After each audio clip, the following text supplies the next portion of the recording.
Il est prouvé au point de vue des études économiques que la culture est un des grands vecteurs aussi de développement économique et social, en création d'emplois, en échange de services, en diffusion de bonnes pratiques. Donc c'est un appui à la croissance et au développement économique.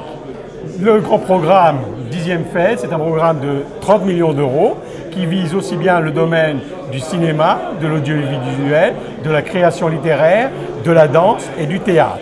En même temps, c'est un programme qui vise des actions aussi bien au niveau de la production, de la diffusion, dissémination des créations ou de la formation. Et par exemple, dans le domaine du cinéma, la formation, c'est pas seulement former des techniciens du cinéma, c'est aussi former des managers de la gestion d'entreprise cinéma.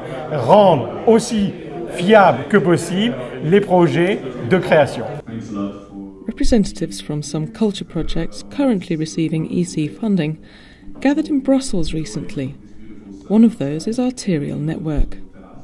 Arterial Network is a network of artists, cultural NGOs, creative enterprises, festivals, basically anyone and any institution engaged in the African creative sector.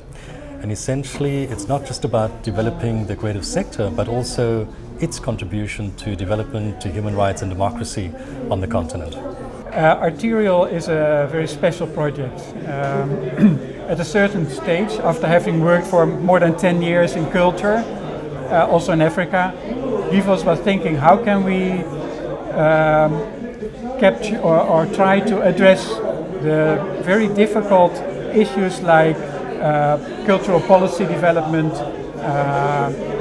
the sustainability of the arts sector, arts and culture sector, for instance in Africa. How can we get things at a higher plane? In 2007 we held this conference in Senegal on the island Gorée, small place but very nice. When the network was set up on Gorée Island in Senegal about 4 years ago, we kind of did a SWOT analysis. What are the strengths, the weaknesses and the opportunities and threats for the creative sector on the continent? And the delegates from about 14 different countries identified probably 7 or 8 strategic real challenges.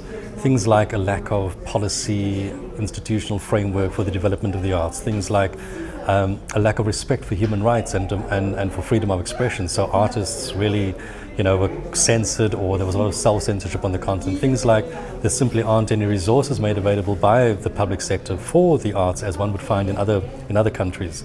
So those deficiencies really guided the organization and the kinds of projects that it does. So some of the very basic things that we've done is, for example, one of the key deficiencies organized or identified by people was a lack of information.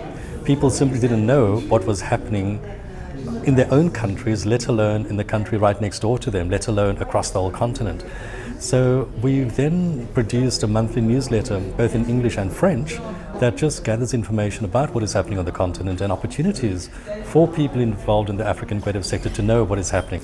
We also are in the process of setting up national chapters, so basically organizing artists within each country into a national chapter of Arterial Network, so that there's some kind of mouthpiece, some mechanism, some organization that acts in their interests, that can monitor what is happening, that can exchange between them and countries both within the region and internationally as well.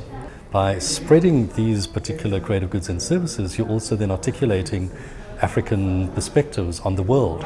So that's part of what we do. It's about trying to develop regional and international markets for artists, both to provide African perspectives on what is happening in the world, but also to generate income for those artists to be able to survive, given the lack of support, from their own governments. Also taking the stage was Aurélien Bodino from Cinétoile. Its principal aim is to promote African cinema in Africa.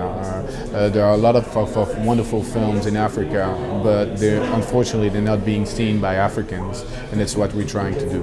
Well, Cine Étoile, we just basically, we are finishing the first phase of the project. The first phase of the project was to bring together eight organization, African organization, to work together on one project that was to select five films and to screen them in the same 5 films, and to screen them in all the different areas for all the specific audiences of those partners. Some are kids, some are adults, some are rural, some are urbans, and to do those things, so to do actually the job of promoting African cinema in Africa, but then also try to learn from that and to start understanding better what are the problems at stake if we want to change the situation that exists in Africa. I think what I'd love to see is a self-sufficient industry. And when I say self-sufficient industry in Africa in terms of cinema, it starts with cultural policies, it starts with good schools, film schools, and then financing, being able to finance within Africa, and then to be able to distribute those films first in Africa and then to travel. That's a dream, and I think it's an ongoing fight. I mean, we have to do the same in Europe. Actually, it's quite funny because we have been trying to do that facing Hollywood, and we have been not so successful at doing so. So it's something that we need to do, is to promote and preserve our own culture. And I think it works at every level. You cannot work only on production, only on distribution, only on education. You need the entire line. And so far in Africa, I don't think it's true to say that there's that entire line is being built. So we need to reinforce that and to be able to look for the future.